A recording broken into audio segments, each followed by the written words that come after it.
From Vermont Public, this is The Frequency. I'm Mitch Wertlieb. It's Monday, June 16th, and here are today's headlines. The University of Vermont Health Network has recently started asking a broader age range of patients about their gender identity. The hospital system says their intent is to improve care for the trans and non-binary community.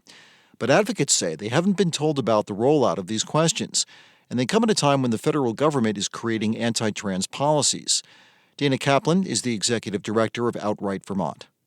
There's got to be real question about why are we trying to gather this information? What are we overlooking? How are we unintentionally creating a threat and danger to people's health and well-being? Kaplan says more transparency is needed between the hospital system and the LGBTQ+ community. An official with the UVM Medical Center says the network is committed to strengthening its partnership with organizations like Outright Vermont. Vermont is joining 11 other states in suing the Trump administration over its efforts to revoke state rules that regulate climate-warming pollution from cars and trucks. The Trump administration has tried to revoke congressionally granted permission that allows California to regulate cars more strictly than the feds do. States like Vermont are also allowed to adopt California's stricter regulations. Vermont's Attorney General Charity Clark says the lawsuit alleges the administration's actions violate the Constitution. This has been in place and working well for a very long time. All of a sudden, here comes President Trump. He wants to be able to make these decisions and do things himself rather than following the law. Vermont was supposed to start requiring more EVs at dealerships in early 2026, but Governor Phil Scott paused enforcement of California's program earlier this spring. Governor Scott has signed this year's housing package into law. The legislation creates a new infrastructure financing program to support new housing development. If developers and municipalities take advantage of the program to its full extent, it could unleash $2 billion in infrastructure spending over the next decade. That's a level of investment that proponents believe could help move the needle on Vermont's severe housing shortage. The bill also enshrines stronger fair housing protections for immigrants. Porter Medical Center's Vergennes office will conduct an emergency preparedness exercise this week. On Wednesday, law enforcement agencies will take part in the drill from noon until 1 p.m. The North Street facility and parking areas will be closed for the duration of the exercise. In a press release, officials said the goal is to test emergency response plans with a simulated emergency scenario.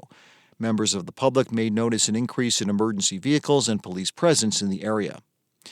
And a group of Waterford residents are demanding answers after they say a fly infestation forced families to shelter indoors for 2 weeks.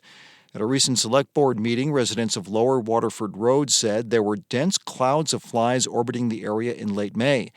Residents said the flies first appeared after a strong foul odor flooded the neighborhood in mid-May, that according to reporting by the Caledonian Record.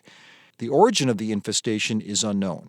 The town's health officer is currently investigating the complaints.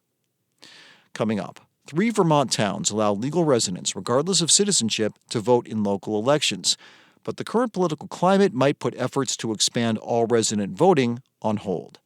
That's after this.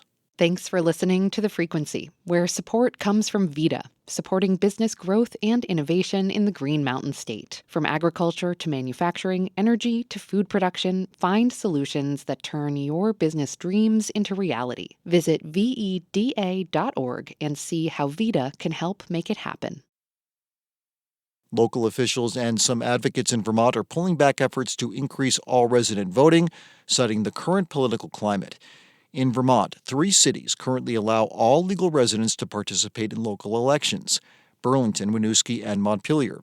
But it's uncertain if more towns will join their ranks anytime soon. Recently, South Burlington, which had been exploring a ballot item to allow non-citizen voting, decided to table the issue.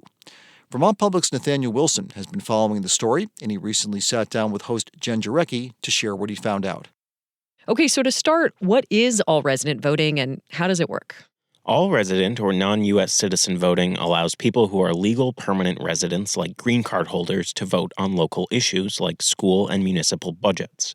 These measures do not allow non-citizens to vote in state or federal elections, and towns need to change their charters to allow non-citizen voting to occur. It's a lengthy process that requires voter approval and the state legislature and governor to sign off.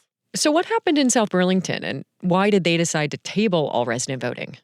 So South Burlington had been examining a potential ballot item that, if passed, would allow all legal residents to vote in local elections.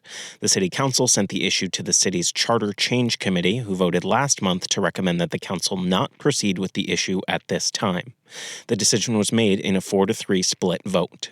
Anne Lalonde, a member of the South Burlington Charter Committee who voted against tabling the issue, said issues like looming threats of a gubernatorial veto and legal action were contributing factors.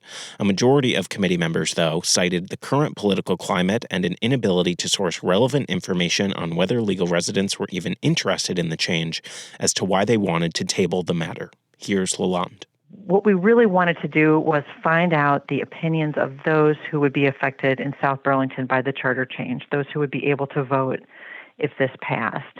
And we reached out to community groups and tried to ask them to ask folks that they were working with, but we didn't really get answers to that particular question. So we've heard a couple times about our current political climate. Nathaniel, what is it about this time that led South Burlington committee members to decide not now on the issue? Well, actions taken thus far by the Trump administration surrounding immigration and voting rights have created some unease. The SAVE Act, which came up throughout my reporting, was passed in the House of Representatives back in April. The proposed law would require people to show multiple documents proving their U.S. citizenship when they register to vote, though it is unknown how the bill would affect local policies. The current national landscape, though, has led to changes here in Vermont. Marguerite Adelman, the vice president of the League of Women Voters of Vermont, told me that the organization recently decided to temporarily put its non-U.S. voting committee on hold. And that doesn't mean that we're not educating people about the truth and the facts around non-U.S. citizen voting. But in terms of our active work in that area, we put that on hold. Do other advocacy groups share those concerns? Yes. The ACLU of Vermont is worried, but still staunchly advocating for an expansion of these rights. Falco Schilling, the advocacy director at the ACLU of Vermont, had this to say. We've worked to remove barriers to the ballot box while other states are trying to put them up. And so we're excited to continue that work and make sure voters know about all the opportunities they have to participate in elections. And although the current political climate surrounding voting rights has created some unease, the issue of all resident voting rights isn't going away anytime soon. That's Vermont Public's Nathaniel Wilson talking about the current state of all resident voting efforts in Vermont. Nathaniel, thanks for sharing your reporting with us. Thanks, Jen.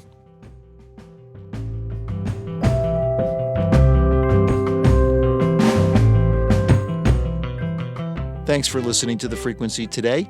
We had additional reporting from Elodie Reed, Abigail Giles, Carly Berlin, Mary Engish, and Adia Golston. Today's episode was edited by Liam Elder Connors, and our music is by Blue Dot Sessions. I'm Mitch Wertlieb. Talk to you tomorrow.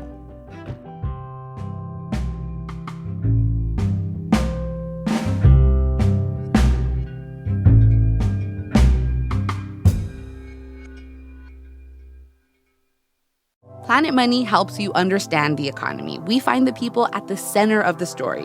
Garbage in New York, that was like a controlled substance. We show you how money influences everything. Tell me what you like by telling me how you spend your money. And we dig until we get answers. I had a bad feeling you were going to bring that up. Planet Money finds out. All you have to do is listen. The Planet Money Podcast from NPR.